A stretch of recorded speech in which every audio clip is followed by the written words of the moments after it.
Thank you. Get your questions ready for the live fishing call-in show. For the next hour, we have a panel of guests to answer all of your fishing questions. 1-800-944-4664. Look at that. The live Kentucky Afield call-in show starts right now. Such a pretty fish. Beautiful. This pond is plumb loaded with frogs. They're everywhere in here.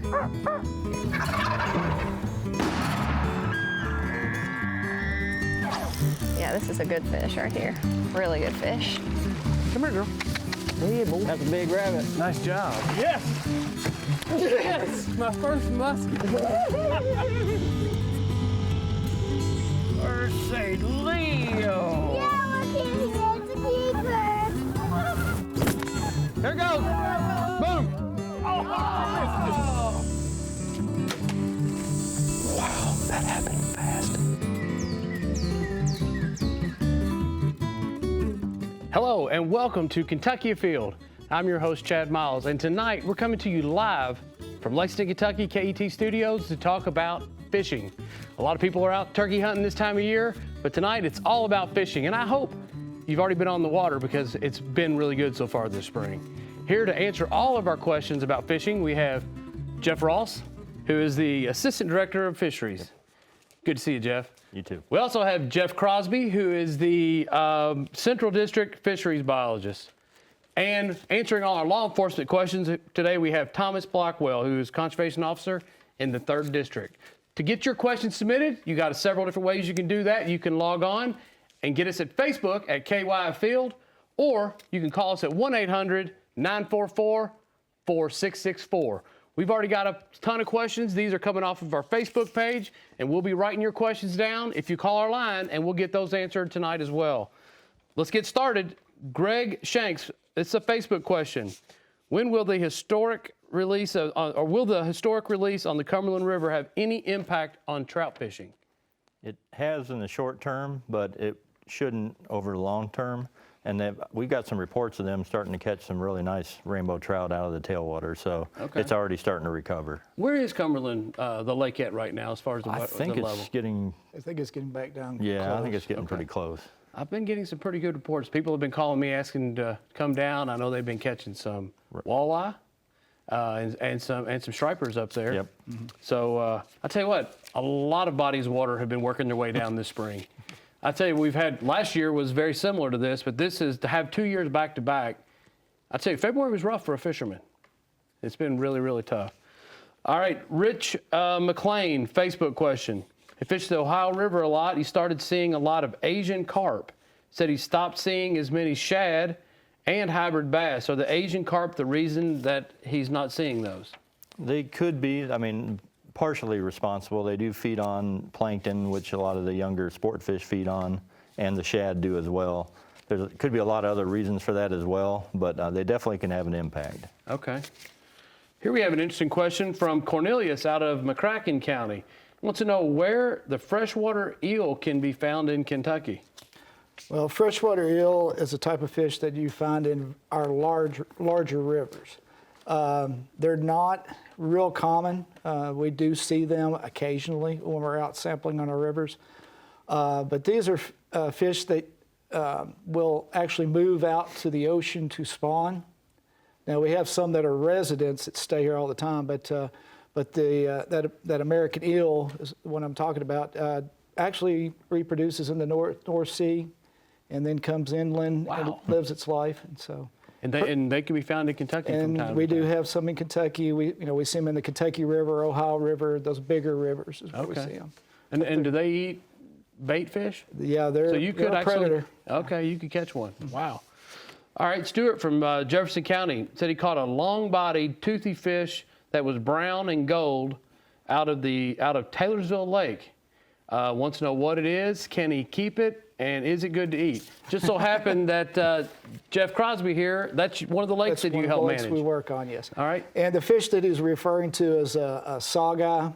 We've just started recently stocking those fish, probably the last we have 4 or 5 years in of stocking. They seem to be doing really well. They got great growth rates, but the saugeye is a hybrid between a walleye and a sauger. And these fish are a little bit more tolerant for lakes like Taylorsville, and they seem to be doing very well. We see really good numbers in the upper part of the lake, and very excellent table fare. So if he wants to bring a few to Frankfort, that'd be great too. So. One thing to bring up is that's one of the new regulations for this year. The walleye, the sauger, and the saugeye, it's a 14-inch size limit now with 6 fish creel. 6 fish, and that's on all bodies of water throughout the state of Kentucky. Yep. We recently did a show catching saugeye down on the Kentucky River below Frankfort. And interestingly enough, I was on a show last week where we were fishing out in the Salt River where it runs into the Taylorsville Lake, and we saw several being caught. Fantastic table fare, and man, they grow pretty fast, don't they? They grow very well. All right, next question, Eddie from Hardin County.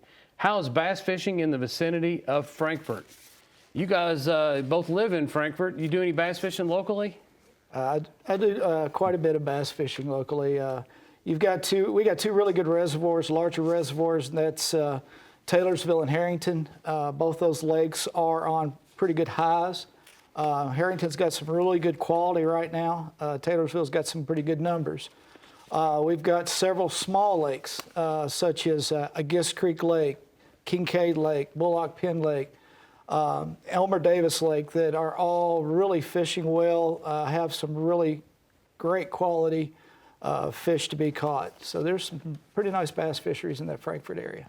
And I'll tell you, if you're a bank fisherman or a kayak fisherman, Elkhorn Creek is And you've got some good smallmouth. fantastic for smallmouth fishing. Exactly. All right, Doug from Madison County, are you going to put a size limit on crappie at Cedar Creek? Any information on Cedar Creek? As of now, there's no plans for that. It's an okay population, but we haven't seen any reason to put that on, but we're always looking just in case. So. Okay. Mark from Harlan County wants to know how a Kusa bass got into Martin's Fork Lake. They were, I don't know if they were brought in, but they've established in Martin's Fork area in the river and such. So, you know, the river that flows into Martin's Fork has them. Okay. So that's, you know, they've just There's come a in. debate whether they were introduced or they are actually there naturally. But Okay. Did the department introduce them? no, I think they were on another truck, something about a truck breaking down and then the fish being released. But Okay. again, So how would a who person knows? who caught a bass down there, I mean, give me the characteristics of a Kusa bass versus a Kentucky spotted bass. The Kusa kind of looks like a smallmouth look to it. It's got one of the things that really stands out. It has the smaller jaw that doesn't go past the eye. The dorsal fin has that shallow notch instead all the way down like the largemouth. But it has a red anal fin, the tail fin, and then the dorsal fin are like a reddish brick color that really. And they don't get stand real out. big either. No. I mean, like I a think the state record record Kusa bass is a pound. A pound, something. yeah. All right. Al from Walton. Life expectancy of a bluegill bass, channel catfish in the perfect conditions in a farm pond. What would be the life expectancy of those? Well, largemouth bass, you're looking at a fish that's probably going to live somewhere between 8 to 12 years. Okay. You know, when you get a 20-inch fish, that's an 8 to 12-inch or 8 to 12-year-old fish. Bluegill, they generally only live to be about 6 years. They're much more short-lived fish. And your channel cats, you know, are going to live to about 10 years, about the same as a largemouth, 8 to 12 on average. I mean, there can always be older ones, but on average, we'll say 8 to 12. Okay. Mike from Hancock County wants to know if there's any consideration on raising the limit of rainbow trout that can be kept in Finn's lakes. What's it right now? Is it 6? It's 5. 5. Okay. Probably not, because you know there's a lot of people that use Finn's lakes. You want to spread out the catch amongst all the anglers. So you know, with the limited number that we put in a good number, but still, you know, we can't cover for everybody to take 20 out of there. So I think 5 is probably a good limit to make sure everybody has a chance over, you know, several weeks to a month to come out and catch some. And is there a limit on catfish in the Finn's lakes? Yeah, there's 4. 4. And that's one of the very few places where there actually is a limit on catfish. Yeah, we have a few lakes that have some limits. A lot of them have 4 fish. The smaller lakes that we have that do have limits are 4.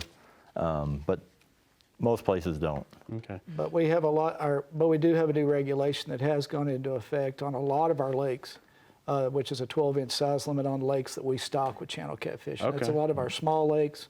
Could be some of our, county-owned, city government-owned, and some of our department-owned. They have 12-inch size limit now on those lakes. I learned something new on just about every time I'm out and about on a shoot. But one of the most interesting things, last year out of Finns Lake, we were catching catfish, and when the truck came up and started to unload all those catfish, it looked like 3 or 4 different year classes. It's amazing to me that a fish born at the exact same time on catfish, you may have 8-inch catfish in there with 2.5 pounders. It is absolutely amazing how different rates they can grow, and it's the exact same fish been born the same amount of time. Yeah, Absolutely amazing. You can get that, and they throw in a few of their brood fish every once in a while. Yeah. So every once in a while, you'll see a really Big nice one, fish come out of a there. big one come through. Hey, great opportunities at our Finns Lakes. I'll Yes. tell you, Yep. it's an opportunity. If you live near a Finns Lake and you go, oh, let's get a whole lot of pressure, which they do, Yep. and you think it's not a good chance to go catch a fish, that's not the case. You can definitely catch the fish.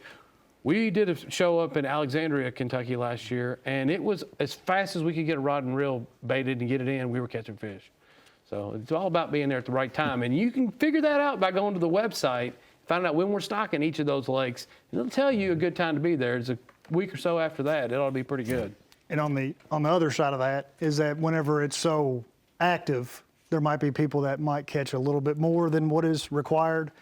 And we cannot be at every place at every time. So if you want to call the 1-800-25 alert number, if you do see somebody that is taking over their limit, if you can get a description of the person, maybe a license plate, something that could help us, and we Okay. can follow up on that so that they don't take the resources that are being put in there Fantastic. over the resources. It just so happens the next question's for you as well. And it's from Boone County. We were talking about Alexandria, Kentucky. Brian from Boone County. If a lake is posted, no boats, are float tubes allowed? If a lake is posted, no boats, that would, if it's not, I guess, managed by the department or a Corps, Army Corps of Engineers lake, that'd be more regulated to that body of water. I don't know who would enforce that. Well, the interesting thing is if it says no boats, it probably, most of our lakes also say no swimming. And is a float boat considered swimming? So many, there's some technicalities. Yeah. You might want to contact your local conservation officer on that particular question and give him the body of water that you were talking about, and maybe we can get you a more specific answer, because that's that could be a tricky question there. Yes. Jim from Indiana, what do I need to fish in Kentucky as a resident, license, boat permit, all that good stuff? So I guess he says an Indiana resident. What does he need as far as being an Indiana resident to fish in Kentucky? He's asking about boat permits. Now, that's one thing that Indiana has done over the last couple of years is some lakes, it's like $10 every time you launch your boat. And so to come to Kentucky, what do they need, Thomas? If they're from Indiana, they're not a resident of Kentucky, so they'll need a non-resident fishing license. If they're going to launch their vessel at some of the lakes, there might be a boat ramp fee. I don't know if any department lakes have that, but I know that there's some Army Corps of Engineer lakes that do have a fee that you have to pay. Usually it's located right around where you would park your truck and trailer after you're done. And there's going to be a sign as soon as you come in. But no, he does just a non-resident fishing license to fish in our bodies of water. Now, if he fishes on the Ohio River, as long as he's on the main channel, he's good with an Indiana license. Okay. As soon as he goes into the fingers on the Kentucky side is whenever he'll need our license. As far as the boat permit fees, I can't think of a lake that the Department of Fish and Wildlife charges a fee. I know there's some federal, like for example, on Laurel Lake, which is in the Daniel Boone National Forest, there is a permit that you have to pick up to launch a boat there. Our Army Corps of Engineer lakes, there is either it's a $3 per day or an annual pass, I think. I'm not sure of those prices. But as far as a boat ramp that the department is owned and managed and put in, I don't believe there's a fee on any of them, is there? The one that pops up to me is Gist Creek. Yes. Gist Creek Okay. Lake, and it has a private marina. Okay. So the $5 goes towards them maintaining the area. Okay. And providing some services, but I'm not sure if there's any other. Yeah, That's it's the a one that lake pops by up to lake, me. but Okay. lake by lake thing. So it's a situation where you need to just read the signs. It's going to tell you if there's a fee that is required, but it's not required by the Department of Fish and Wildlife. It's one that is required based on someone else having some ownership in. Right. I'd say 99.9% of the ramps that we've built and take care of don't have fees on them. Gotcha. Okay. All right, Ron from Whitley County. Restrictions on Laurel Lake. He's wanting to know about walleye restrictions on Laurel Lake. This is Ron from Whitley County. What are the walleye restrictions on Laurel Lake? I will tell you, there's some really big walleye in Laurel Lake. Some of the biggest walleye I've seen in the state of Kentucky were caught out of Laurel Lake. Right.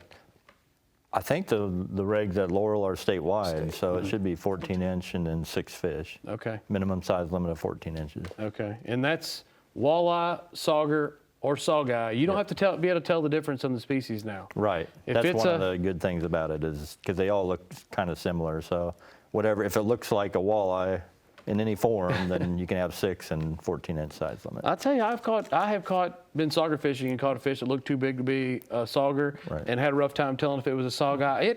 It takes a fisheries biologist sometimes to know the difference on that. Sometimes it's hard even now, being a fishery biologist with a few of them. You know, there used to be some telltale signs you kind of look for, that little white tag down on the back fin, but sawguy mainly have those. That's the problem with the hybrids is they're a cross, so they can be have What a little bit of characteristics- one thing and yeah. a little bit of another, and not everyone has the same thing. Yeah. All right, Calvin, Facebook question. Can you dump fish leftovers in the creek after cleaning?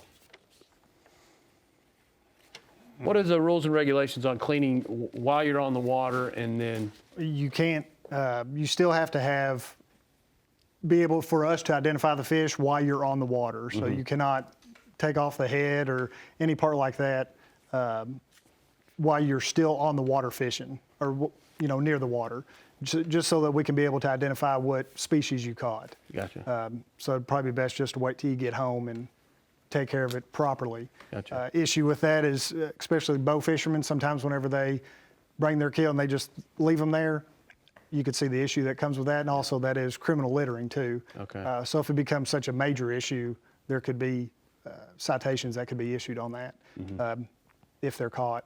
But the best is just to bring it home. Once you're home, then you can clean it appropriately and dispose of it appropriately.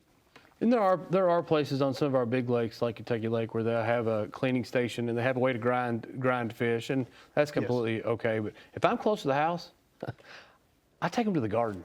If you have a garden, man, there's no better way to fertilize your garden than to throw some fish remains out there. That's what I tend to do. Dave Henson, Facebook question: what is the size limit for smallmouth bass on the Big Sandy? Any ideas there? I think it's statewide, so 12-inch size limit. Okay, 12-inch size limit. Yep. Todd, this is a Facebook question. How many pounds of Asian carp are being harvested each week in western Kentucky? And are you seeing any changes in our fisheries since really ramping up the commercial harvest? I'm not sure by the week, but I know they've crested over 2 million pounds in a year, so they're pulling out a lot. I think, they're working hard, and this is a good time to bring up a lot of the stuff that we're doing. Out west, we're working hard to reduce numbers. They just started up the Kentucky Fish Center, which is trying to recruit more commercial anglers, because commercial fishing is really in the markets is the way we're going to deal with them. So they're providing incentives and kind of the pricing and guaranteed purchasing and stuff like that. They've got a new international industrial fish park that's brought in 7 businesses that are doing different types of processing. They're selling Asian carp to Maine for lobster bait. We got tons of commercial guys out. So they're really, doing some work on it. And we have a research section out there that's looking into new ways to sample them. We got a new bioacoustical fish fence that's going to do air bubbles, light, and sound to try to keep them from going through the lock from the tailwater into the lake. So we're going to be looking at that too. That's a big test coming up here in June. And that's something that has been used successfully in other areas, Yeah, out right? west, I think, was some of the salmonids and such, they've used them. So there's a lot going on out there. We also have a group working the Ohio River. We're going to have some contract fishing, and our guys are taking them out as well, trying to keep them slowed down from moving up the river. So they have taken out more than 2 million pounds in a year. I don't know what they're taking out per week, but... Well, I'll tell you what, it's an ongoing effort by Right. not only the department, but a lot of other entities as well. And you know, keep up the work. One thing that the biologist said for this spring is that a lot of last year they saw some fish that were skinny, the crappie and the bass. They're not seeing that as much this year, so that's a good sign. You know, maybe the plankton is, you know, a little more numerous, the shad are back, and the fish are fattened up a little bit. So hopefully that's a good sign there. good, good. Justin Creech, it's a Facebook question. Will there ever be a 10-inch limit for crappie on Green River Lake? There could be at some point. Each year our biologists go out and sample. We look at the trends in the populations. And if we see a reason to put one on there, then we will. But a lot of it pertains to growth. So we really need to see if the fish aren't growing real fast, then a 10-inch size limit just doesn't work because it takes them too long to get there for anglers to harvest. But like at Taylorsville, they grow fast. So we did put a 10-inch size limit on that lake. So it just, you know, we'll follow them and see. And if there is a time to do it, we will. Okay, fantastic. I'll tell you what, the 10-inch size limit on Taylorsville seems to have really been a Yeah, good move. and the way people are hammering, it's just crazy how many people are out there. And everybody's catching the limits. You just worry about, you know, at what point does it start to slow down? And hopefully the 10-inch size limit leaves some of those 9s to come up for the next year. It absolutely is amazing to me the number of crappie that Taylorsville Lake has put out over the last, not just this year, but the last 2 years. And I will tell you, we've been out on Taylorsville Lake, and there are still a lot of unders being caught, which is a good thing. Yep. A lot of 8 and 9-inch fish. You may have to catch, you know, 2 to 1 to get keepers to unders. So Right. that says a lot for that lake and how it's putting out that many fish. It's absolutely amazing. It's a very productive lake, and so like the crappie are doing, you know, doing great right now, and we're just hoping for a good recruitment or good spawn in these next couple of years because it will catch up with us. Yeah, oh yeah. Lane from Lewis County wants to know if 3 people are fishing, 1 leaves, does that change the crappie possession limit for the day? Does the person have to take those fish with them? You go, Thomas. If he can take those fish with him, then by all means, definitely take them. If he's going to leave them in his possession, needs to leave some type of contact information is what I've said, like a name, phone number of who caught the fish and who he's leaving them with. Okay. Something like that. But if you can take them with them, you need to take them with you. Gotcha. Okay. Steve from Jefferson County wants to know about largemouth bass in the Fins lakes in his area. Any update on any Fins lakes in the Jefferson County area that may have decent largemouth bass fishing? You know, I believe, of course, Dane Balsman, who's our fins biologist, does a lot of that sampling in those lakes. But a lot of those lakes in that, you know, in that Jefferson County area are pretty good. We've got a good department-owned lake that some people know about, McNeely Lake, and it's a great panfish. It's got some great largemouth in it. It's a really good largemouth fishery in that little lake. But a lot of those fins, like they have some fish in them, and they'll have a few fish to be caught. But again, they are limited, being smaller. So. Okay. John from Kenton County wants to know if someone can explain what looks like a quarter bug jig is. They've heard that's what people are catching panfish on. I've never heard of a quarter bug jig. No. Anyone else? I don't No. It may be a quarter ounce, I don't know. I mean, that's a good one. You're going to have to ask the next person who tells you that's what they're catching on exactly what it is. That might be their secret name for it. They've been calling it forever. So never heard of that one. Sorry. William from Madison County, Will Green Lake. The crappie seem to be running a little small this year. You guys been on Will Green? Know anything about that? That's our northeastern district. I don't have a lot of info on the crappie there. The best thing would be to contact, and that's, you know, this covers questions that we can't answer for district specific. They can call any of our districts and talk to the biologists and ask them about it. Very well, they could be. There may be a couple big year classes together and growth slowed down a little bit. A lot of times that's the reason that the fish, you know, start slowing down and you see smaller fish. Will Green's not huge, so a lot of times, you know, you can have overpopulated crappie populations in those smaller lakes. So, but if they do have a question, they can contact any of our districts. They're all in the guide, the phone numbers. So for any question that you'd like to answer after tonight's show, you can always reach out and reach the Department of Fish and Wildlife by calling 858-1549, or go to the website and you can figure out exactly who the biologist is in your district if you're looking for a specific question on a body of water. Or, as Jeff just said, if you pick up our fishing guide, it's also in here.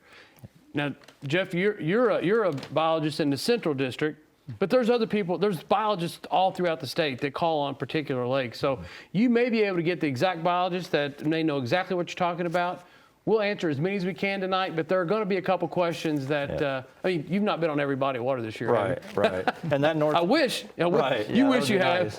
For Wilgreen, that's the Northeastern Fishery District. So if they look it up, that's what they want to look for. Okay, fantastic. Robert Dunham from Facebook here. Have you considered lowering the crappie limit on Taylorsville from 15 to 10? This is a gentleman that's been catching those fish. He's seen the parking lots. He's seen the number of people taking fish out of there, and he's concerned about next year. Right. I mean, these are always discussions that we have in any given year, especially after we, complete our sampling for a given year. We'll sit down and start looking at some of those questions like that, and whether it be Taylorsville or any other water body. But that may be something that we look at or consider. It may not be anything we want to change now, but down the road, that may be something that may be seriously thought about. But well, going from 9-inch to 10-inch on Taylorsville Lake has only been in effect for how long now? Since last year. 1 year. So there was a move to try to slow down the overharvest. The lake is just putting out so many fish. Right. But if you take your 15 and everyone abides by the rules and regulations, then hopefully there's enough younger class fish that will slow it down. Hey, the number one thing to slow down overproduction is when the fishing gets bad. Unfortunately, that's what happens. And you hate for it to take that, but when people go in every single day and take their limit, I mean, there's not a system feeding fish through the bottom. They have to grow and be raised in the lake. So, Walter on Facebook question, I have a senior license. What permits do I need to buy? Trout stamp, and wants to know about deer and turkey permits. Thomas, what's involved in a senior license? Your senior license basically covers everything. The only thing that the senior license does not cover is your trapping permit and your, of course, federal duck stamp. He'll need to buy that separate along with the trapping, but your senior license covers every permit. Spring, fall, turkey, deer, your extra tags, I mean, it covers everything. And trout stamps And included trout in there. stamp, yes. Andrew Lawrence, Facebook question. Are there any smallmouth bass in Taylorsville Lake? In the lake proper, I would say no, but in that upper end, the river end, we'll say, the Van Buren, we do see some. They come out of the Salt River, out of the river part of the lake. But there being a population in the lake, I would say no. But up in the river, there'll be a few. I do quite a bit of fishing up there and done some tournament fishing there, and it's rare. Every now and then, you might see 1 a year, 2 a year, and those people are running way up and fishing like Rock Quarry and up past that, and that's where they tend to come from, right? From Van Buren Boat Ramp on up. Pretty much Van Buren and up is where they're coming from.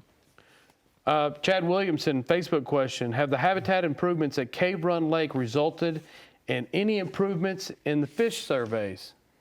Any information there? The fish are definitely holding on a lot of that structure, and it definitely will. It may take a little time for that to build up.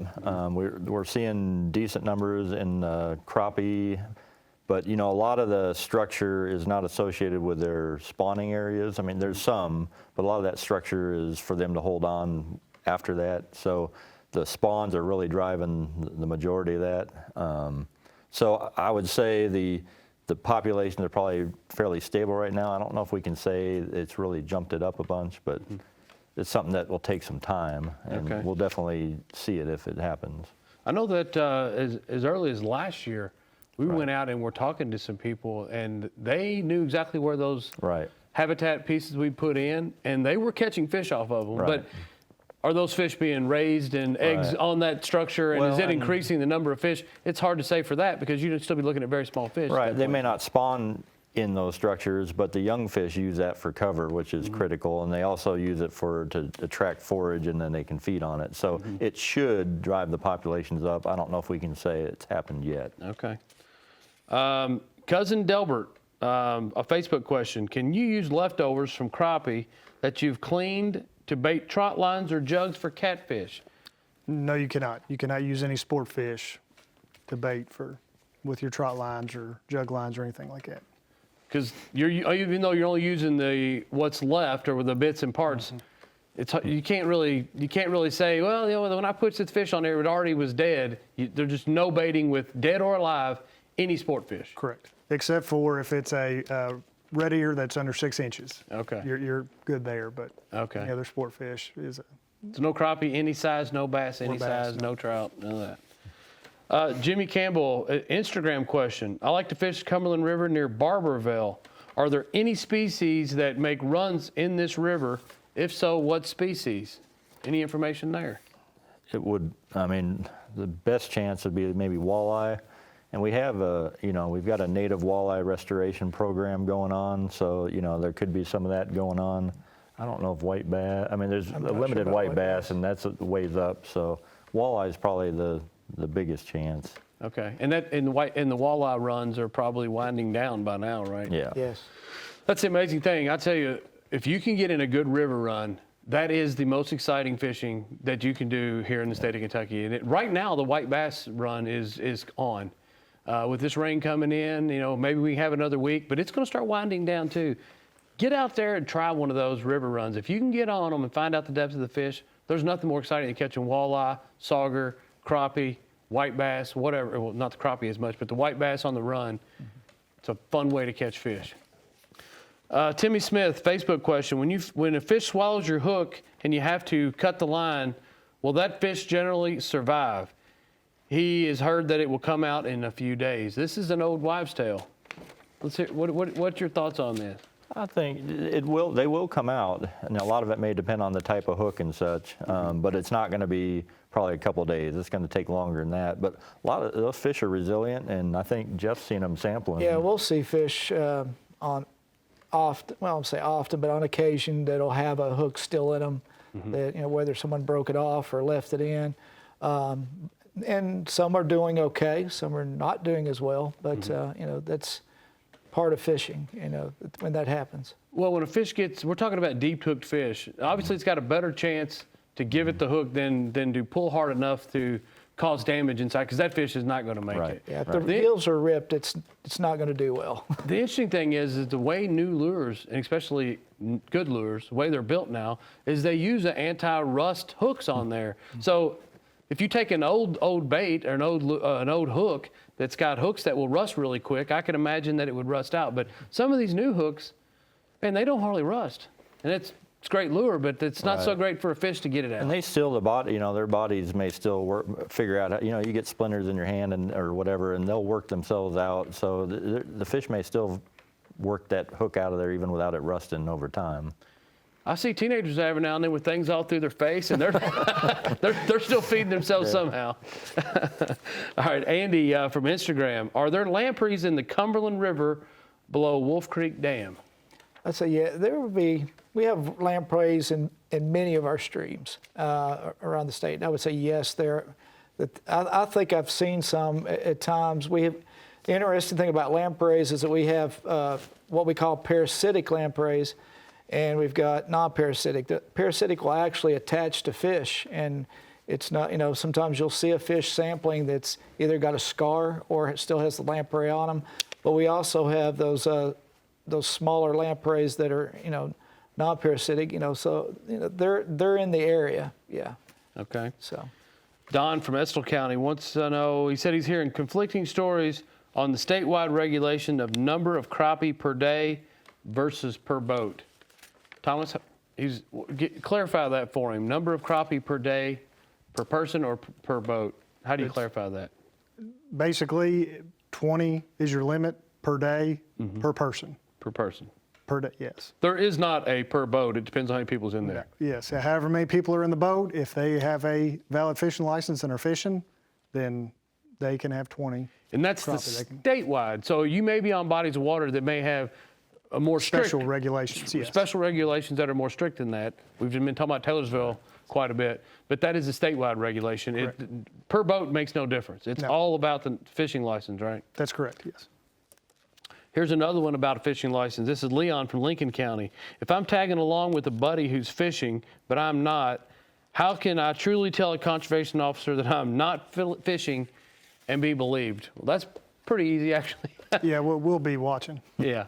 I mean, we have our spots that we sit whenever there's multiple people fishing, and you know, we make sure we know who's fishing and who's not. You're going to physically see someone casting a pole and Correct. fishing. Yeah, right? it's free if you want to watch. Yeah.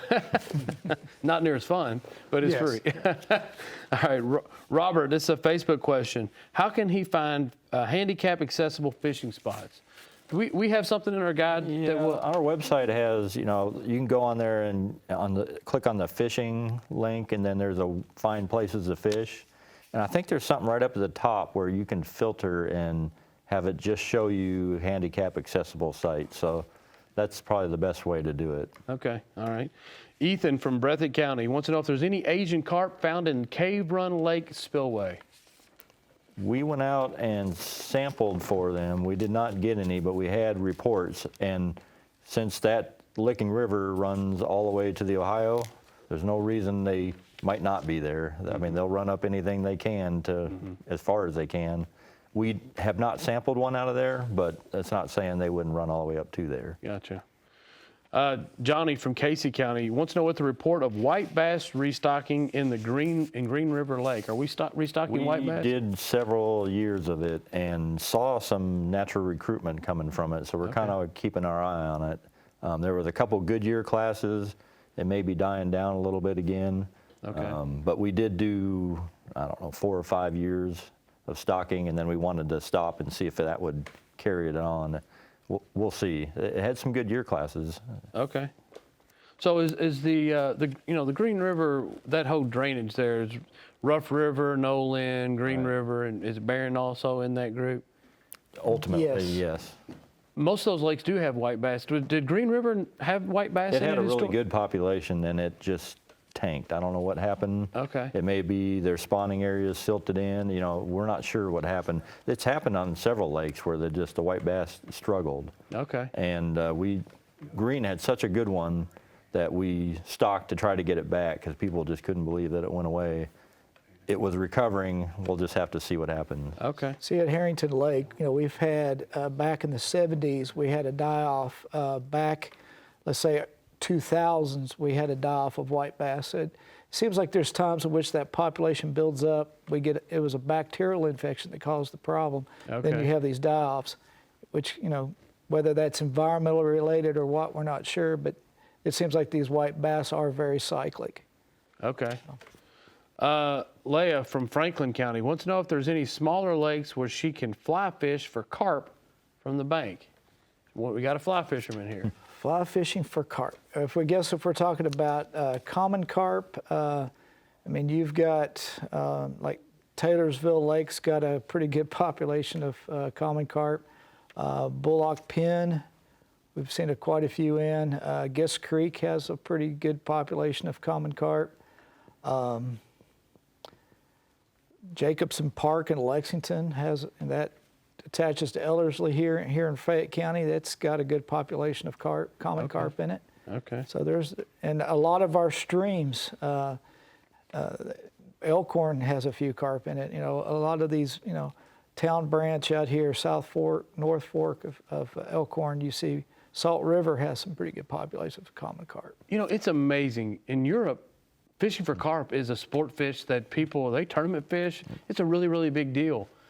And I'll tell you, they come all the way from Europe to fish Dale Hollow. I spent a lot of time down there in the wintertime, and I'll see people that are fishing for these mirrored carp, and most of them are from Europe. People are coming here to fish for some of our carp species, but for whatever reason, it's never taken on for Americans to target carp. But I'll tell you what, it's a pretty good fighting fish if you hook onto one accidentally. It'll challenge your fishing abilities, that's for sure. Thelma from Breathitt County, is there a plan to stock Pambo Lake? Is that the name? Pambo Lake? Is that familiar? Yep. We don't have anything in the plans as of yet, so Okay. that's about all I can say. Okay. I mean, No. Well, yeah, right now, no. But Okay. You never know. Okay. You know, if it needs something, we'll put it in there. You know, in any situation like this, if you find out that you've got a particular place that you want to know more about, want to fish, there's a method for getting that information to biologists at the Department of Fish and Wildlife, and that is through your regional director or your regional commissioner. I'm sorry. You reach out to that individual, your district commissioner, and let them know what you would like to see. If you want more access areas in your area, that's the person that you want to go through. So if you got a lake that you want to have stocked, contact your district commissioner and send that suggestion on. It's exactly why the system here in Kentucky is set up that way. Bob from Fayette County wants to know if there's any control measures available to help and control fish populations in farm ponds. Well, if he's looking for, all farm ponds are under the statewide, size and creel limits. However, there is a mechanism where if they say they have a crowded out bass population, they can contact like me, here in the central area, or if you're in another part of the state, your local district biologist, and we can work through a permitting process that would allow them to harvest fish that were, say, under the size limit. It would give them a special permit for a period of time. Especially these are management permits. So if they're crowded bass and need to reduce that, we can provide them a permit to take care of that. Okay. So, Colin, Facebook question, wants to know if there's any smallmouth bass in Rough River.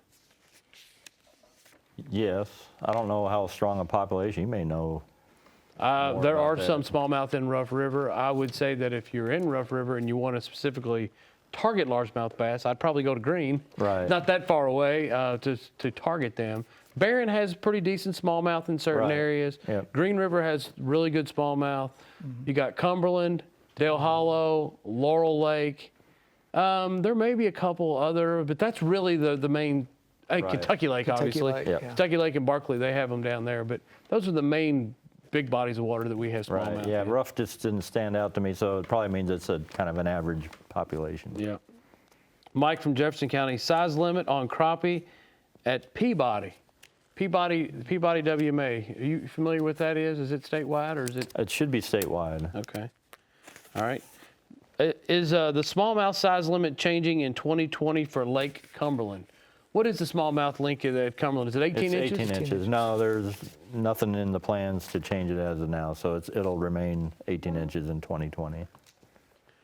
All right. Ryan, a Facebook question here, wants to know why the Department of Fish and Wildlife doesn't stock more muskie in more lakes. I guess he's wanting the chance to go after muskie in additional bodies of water. Our muskie stocking program is centered on watersheds that they were native to, so that's kind of how we're directing our efforts. Plus, muskie are by far our most expensive species to raise at the hatchery, so we're really limited on how many we can produce. And so with that and only focusing on those native ranges is kind of the reason where we're stocking now. So we expanded to Dewey was the last one we did. That was kind of an area that had them in the past. And I understand that's going really, really well. Yeah, they're growing well there, and it's a newer population, so they may not be catching a ton of keepers, but I know the first few year classes have grown that to that size.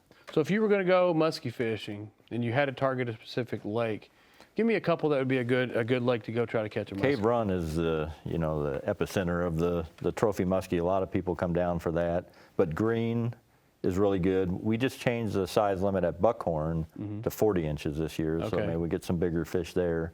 But Cave Run, if you're going to pick one, Cave Run by far, and then Green and Buckhorn and Dewey would be the other three reservoirs that we stock. Okay. Bill, this is a Facebook question. Is it safe to eat fish from the Kentucky River in Frankfort? Yes, but we do have there is a statewide fish consumption advisory for mercury. And so basically now we do it based on how many meals over a period of time that you eat, like 1 meal a month, 1 meal a week. And that will be dependent on whether it's a predatory fish or a panfish. But there's nothing that would keep you from eating a fish, out of the Kentucky River in the Frankfort area. It just may you may only want to eat 1 meal a week or 1 meal a month based on what type of fish that it is. Okay. And that whole consumption advisory table is in our fishing guide. So you can go in They can there look it up. and thumb through, and it's got the different Yeah. bodies of water, how many meals a month you should Right. be eating. And really, the bigger, larger fish that have lived in there longer tend to have more of the toxins. If you're catching panfish, you're probably not going to have as much of an issue, right? And the mercury is not something like there's a problem specifically on the statewide. It's just that's a natural thing that's happening. Mercury is in the water. So it's just the biggest advisory is for the sensitive population, women of childbearing age and children under 6 years old. That's the one, you need to look at those. Okay.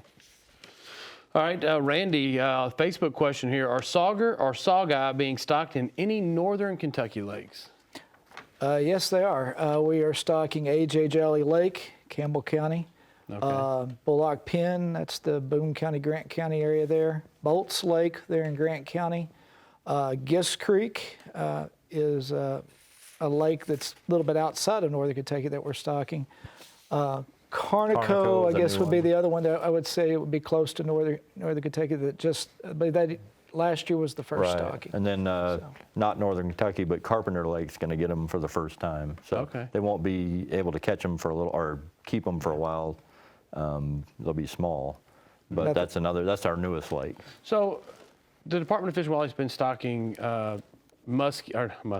saugeye in several different lakes. And how do we choose what lakes we're gonna do that? Is it just purely fishing opportunity, or is a little bit of it for other reasons that the body of water may need that?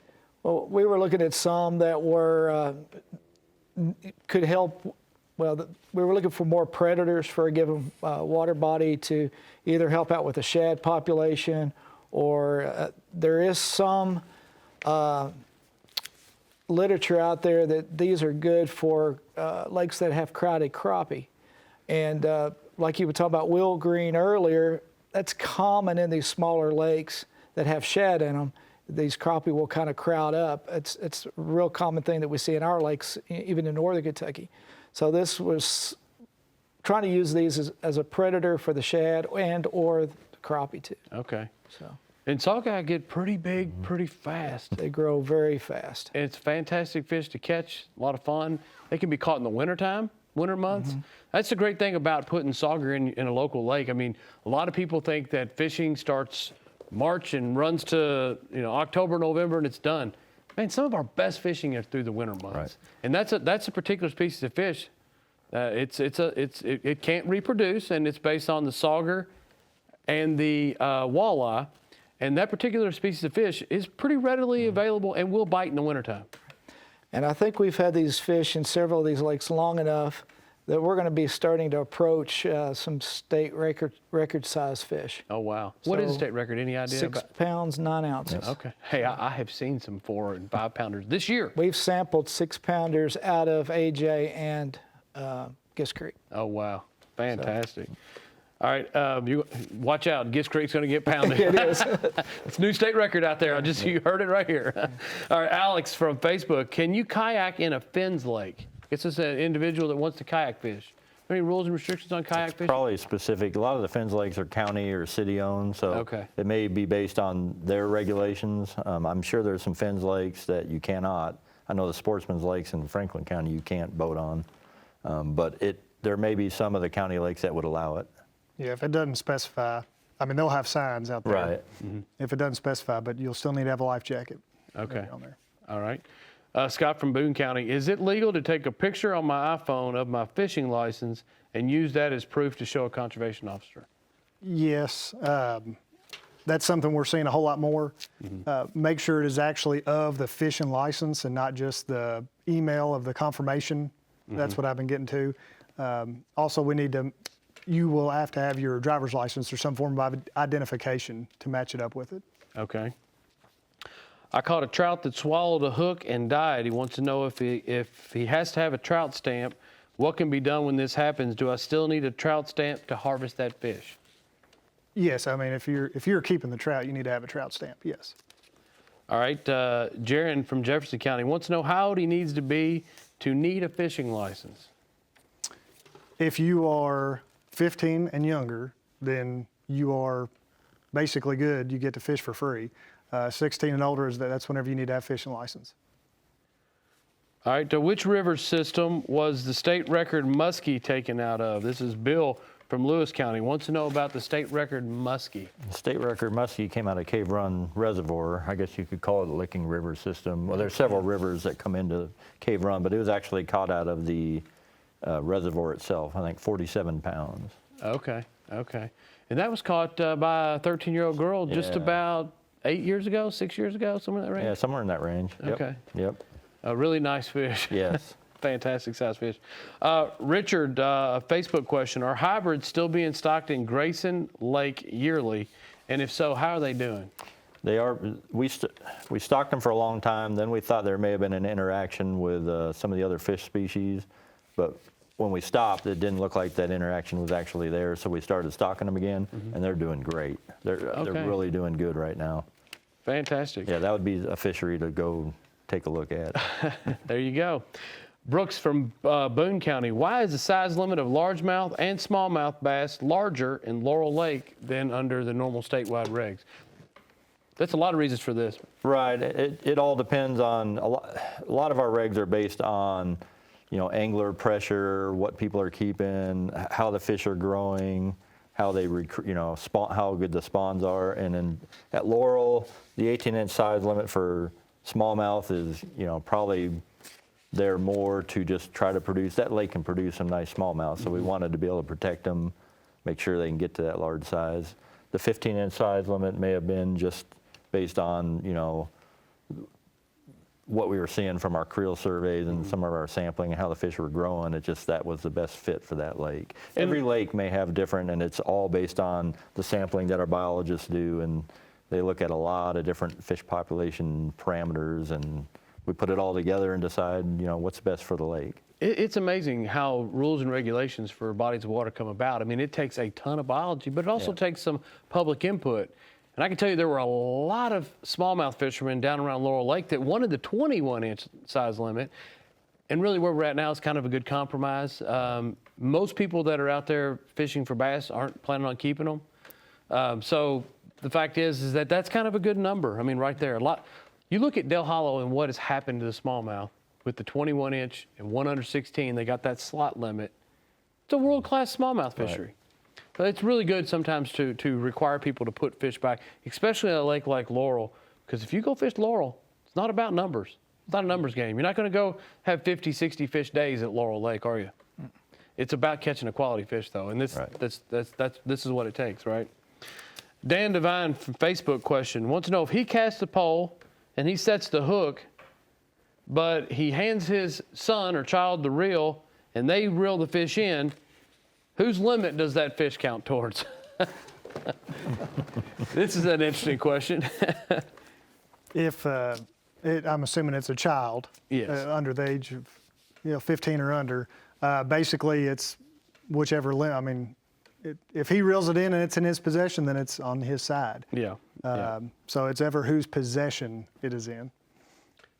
So interesting, if whoever actually has that pole when they land the fish, that's considered the person who caught the fish, right?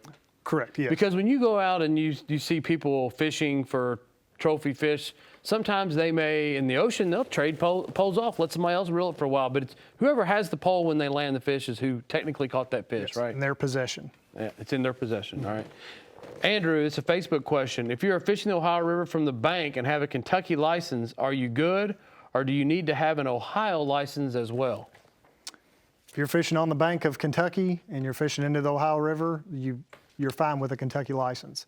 What if you're in Ohio and you have a Kentucky license, but you're standing on the bank fishing in the main river? You're still fine there, yes. Okay. We have the reciprocal agreement, so Ohio, Indiana, you can have either license. Now, whenever you are fishing on the bank of another state, you need to go by their regulations whenever it comes down to catching whichever fish you're going after.